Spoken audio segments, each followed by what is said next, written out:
इतना ही नहीं, प्राकृतिक गुणों के अतिरिक्त यदि किसी प्राणी में कुशलता है तो अपने कौशल से दूसरों के गुणों को अपनाकर और भी अधिक गुण संपन्न हो सकता है। उदाहरण के लिए, हम मछली की भांति जल के जीव नहीं, लेकिन हमारे मन में उसके भांति तैरने की इच्छा जागृत हुई तो हमने तैरना सीख लिया। पक्षियों की भांति हमारी परवाज करने की इच्छा हुई तो हमने हवाई जहाज बना ली। इस प्रकार प्रकृति ने, निसर्ग ने मनुष्य को इस प्रकार बनाया कि वह सब कुछ कर सकता है। अतः प्रकृति से प्राप्त सुविधा का लाभ हम स्वयं नहीं उठाते हैं तो हम जैसा मूर्ख भला और कौन होगा। प्रकृति ने हमें क्या नहीं दिया, उसने हमें एक ऐसी शक्ति दी, बल्कि जादुई शक्ति दी है जिससे हम सब कुछ पा सकते हैं। यह अलग बात है कि हम उस शक्ति को पहचान नहीं पा रहे हैं। अरस्तु ने एक बार चौराहे पर खड़े होकर चिल्ला चिल्ला कर कहा था, इस दुनिया में सब कुछ है, जो चाहो सो पाओ, पर पहले अपने को उस योग्य बनाओ। अरस्तु ने कहा, इस दुनिया में सब कुछ है, जो कर्महीन है वह कुछ नहीं पाता है। एक कटु सत्य है, कर्महीन नर पावत नहीं। आपको क्या चाहिए इस पर विचार करिए, फिर गंभीरतापूर्वक उसके लिए योजना बनाइए। योजना बनाकर उस पर अमल करें, बराबर प्रयत्नशील रहे। एक दिन आप अपनी इच्छा पूर्ति करके रहोगे, एक दिन आपको सफलता अवश्य मिलेगी। फ्रेंड्स, यदि हम सतत विकासमान हैं तो हमारी शक्तियां क्षीण नहीं हो सकती। जिस प्रकार घर का कूड़ा प्रतिदिन झाड़ू साफ करना पड़ता है, उसी प्रकार मन के कूड़े को प्रतिदिन साफ करें। निरंतर नए विचार, आगे बढ़ने के विचार, प्रगति के विचार, उन्नति के विचार मन में लाए, तब शक्तियों को क्षीण करने की क्रिया स्वयं समाप्त हो जाएगी। हमारे मन तथा शरीर में निरंतर विकास की क्रिया जारी रहना स्वाभाविक है। इसमें बाधा तब पड़ती है जब दूषित विचार हमारे मन पर आक्रमण करते हैं। मन पर दूषित विचारों का आक्रमण तभी होता है जब हमारे मन में खालीपन होता है। जब तक हम अपने मन में विकास के विचार रखते हैं तब तक अवनति के विचार न आ सकते।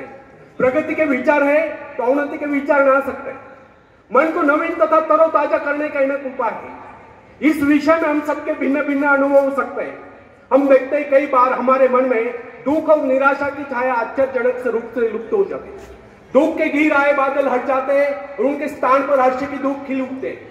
कम से कम कुछ समय के लिए जीवन के प्रति हमारा दृष्टिकोण बदल जाता है। फ्रेंड्स, कुछ लोगों का यह विचार है कि मन बाहरी प्रभावों को ग्रहण करने में असमर्थ है, उसकी स्थिति में विशेष परिवर्तन नहीं किया जा सकता। उसके हर्ष विषाद की सीमाओं का निर्धारण भाग्य द्वारा होता है और हम केवल इतना ही कर सकते हैं कि इससे विचारों को अवश्य देकर चकमा दें।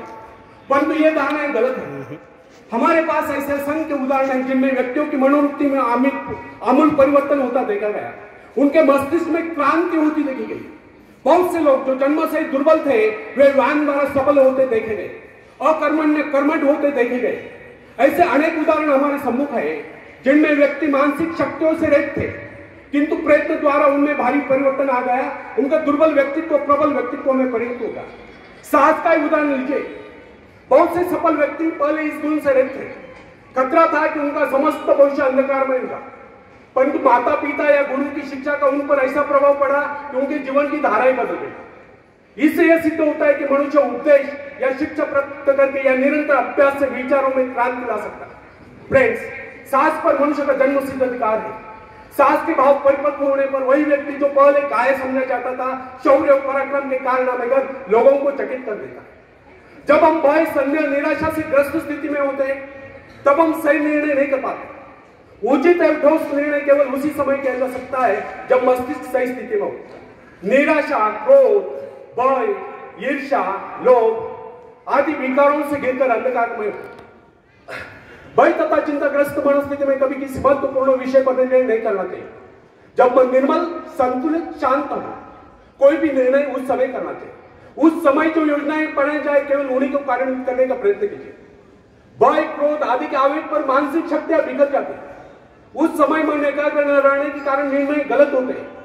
यदि मनुष्य सही शिक्षण प्राप्त करे या मन को अभ्यास कराए तो निराशा, क्रोध, ईर्ष्या, द्वेष आदि विचारों को कुछ क्षणों में अपने मन से निकालकर बाहर कर सकता है तथा प्रसन्नता का अनुभव कर सकता है। प्रसन्नता, आशा, आकांक्षा, उत्साह इन भावनाओं के आते मन का अंधकार दूर हो जाता है। अतः व्यक्ति को चाहिए कि इन रचनात्मक विचारों को हर समय अपने मन में रखे। सभ्यता की प्रत्येक नई आवश्यकता मानव मस्तिष्क को नई चुनौती देती है और जिस प्रकार जानवरों तथा मनुष्यों के शरीरों में जलवायु तथा वंश रक्षा के उद्देश्य से समय की आवश्यकता के अनुरूप लगातार सुधार होता चला गया है। उसी प्रकार आज के परिवर्तित आवश्यकता वाले संसार की मांग के अनुरूप मनुष्य को भी अपने मस्तिष्क को सुधार कर मुकाबले के लिए तैयार करना होगा। मस्तिष्क पर जिन विषयों पर सोचने का भार आ पड़ता है उसी के अनुरूप को अपने में परिवर्तन कर लेता है। वह नई कोशिकाओं का विकास कर लेता है, दुर्बल कोशिकाओं की मरम्मत कर लेता है तथा उन्हें मुकाबले के लिए तैयार कर लेता है। फ्रेंड्स, बड़े शहर के हलचल और शोरगुल में काम करने वाले व्यक्ति का मस्तिष्क विविध रूपों में विकसित होगा।